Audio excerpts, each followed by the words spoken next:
घंटी वाली गाय। गांव में श्री राम नवमी के त्योहार पर गांव के सारे लोग राम मंदिर जा रहे थे प्रार्थनाओं के लिए।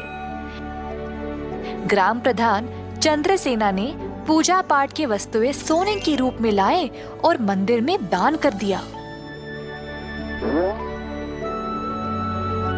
चंद्रसेना की इस महान दान को देखकर सब लोग आश्चर्यचकित रह गए। ये खबर आग की तरह आसपास के गांव तक भी पहुंच गई। एक दिन दो लोग इस बारे में चर्चा कर रहे थे। ओ, तुमने सुना क्या? क्या हुआ? कालेश्वर के गांव के ग्राम प्रधान ने सारे पूजा पाठ की वस्तुएं सोने के रूप में तैयार किया और मंदिर में दान कर दिया। इसी दौरान एक चोर ये सारी बातें सुन रहा था और फिर उस गांव पर जाने का निर्णय ले लिया। गांव की ओर निकल पड़ा और सुबह सवेरे 4 बजे वह मंदिर पहुंच गया।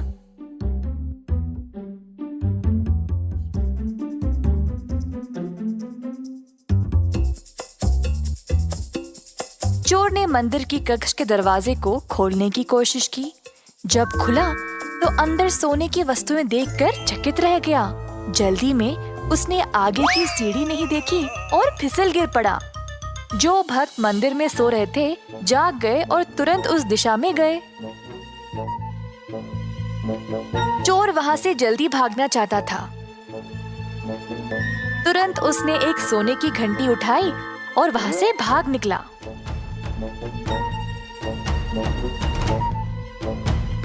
जब तक भक्त वहां पहुंचे, उन्होंने देखा कि सारे दरवाजे खुले पड़े थे और सब कुछ बिखरा पड़ा था।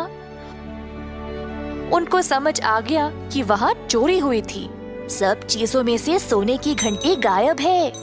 क्या तुम्हें वो आवाज सुनाई दे रही है? हाँ, घंटी की। चलो, चोर आसपास ही होगा।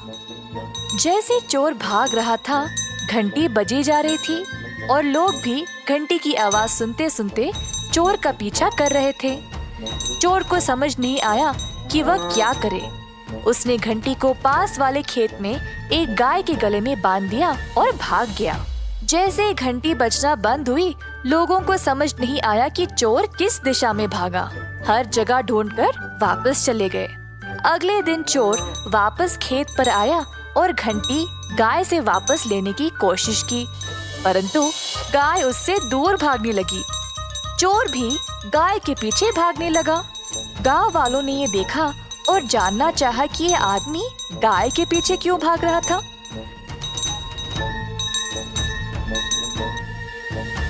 तभी उन्होंने देखा कि वो सोने की घंटी गाय के गले में लटक रही थी।